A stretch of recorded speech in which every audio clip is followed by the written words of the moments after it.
ഇന്നലെ ഫോണിന് ഭയങ്കര ഭാരമായിരുന്നോ? അതിനങ്ങനെ ചോദിച്ചാ അല്ല, ഞാൻ വിളിച്ചപ്പോ എടുത്തില്ല. എന്റെ പൊന്നു കുഞ്ഞാ, ഞാൻ അത് കേൾക്കണം കേട്ടോ.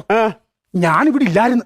എവിടെ പോയി? ഞാനാണ് ഇന്നലെ സ്റ്റേഷനിലായിരുന്നു, പോലീസ് സ്റ്റേഷനിൽ. രാത്രി 3 മണി ഉറക്കളച്ച് വീട്ടിൽ വന്നപ്പോ സ്വർണ്ണം എടുത്ത് വിറ്റോ? അല്ലെന്ന്. പിന്നെ എന്റെ അച്ഛന്റെ ചേട്ടൻ ഒരാളുണ്ട്, 10-60 വയസ്സായി. ഈ പുള്ളി ഒരു പണി കാണിച്ച് എന്റെ ദൈവമേ നാണം കെട്ട് നശിച്ചു പോയി മനുഷ്യൻ. എന്തോ പറ്റി? ഈ പുള്ളിക്കൊരു മൊബൈലുണ്ട്, മൊബൈലും വെച്ചോണ്ട് അടങ്ങിയിരിക്കണ്ടേ പുള്ളി. വേണം. ഇതിനകത്ത് എന്തോ ഒരു ആപ്പ് ഉണ്ട്, എന്നാടാ ഫേസ് ആപ്പ്. ഈ പുള്ളി ഒരു ഫോട്ടോ എടുത്തിട്ട് ഈ ഫേസ് ആപ്പിനകത്തിട്ട് ചെറുപ്പമാക്കി. എന്റെ ദൈവമേ, അന്ന് തുടങ്ങിയ ബഹളം ഇന്നലെ പോലീസ് സ്റ്റേഷനിൽ തീർന്നത്. അല്ല, പുള്ളിയുടെ ഫോണ്, പുള്ളിയുടെ ആപ്പ് പുള്ളി ചെറുതായിട്ട് ഇപ്പൊ എന്താ പ്രശ്നം? എന്തുവാ? ഈ പുള്ളിയുടെ ഫോട്ടോ ഈ ഫേസ് ആപ്പിനകത്തിട്ട് ചെറുപ്പമാക്കിയപ്പോഴേ അപ്പുറത്തെ വീട്ടിലെ സുമയുടെ മൂത്ത ചെറുക്കിന്റെ ഷേപ്പ്. എന്റെ ദൈവമേ, പിന്നെ പോലീസിൽ ചെന്ന് കാശ് കെട്ടിവെച്ചിട്ടാണ് ഞങ്ങൾ അവിടുന്ന് കുരിക്കോട്ട് പോകുന്നത്. എങ്ങനെ കെട്ടിവെച്ച്? റബ്ബർ ബാൻഡ് ഞാനാ കിട്ടിയത്. അതല്ല, ഈ പൈസ എങ്ങനെ ആ സമയത്ത് ഉണ്ടാക്കി? എവിടെ ചെന്ന് കയറാൻ വേണ്ടിട്ട് ആരോട് ഈ രാത്രി ചോദിച്ചാൽ കിട്ടുമോ? ഇല്ല. പിന്നെ ഞാൻ ഇവിടെ വന്ന് ഇവിടെ ഒരു കാശിമാല ഉണ്ടായിരുന്നു. ഈ കാശിമാല ഞാൻ ഇവിടെ തന്നെ പണയം വെച്ചിട്ട് ഞാൻ പൈസ വെപ്പിച്ചു. അപ്പൊ പൈസ ഞാൻ തന്നെ കൊടുത്തു.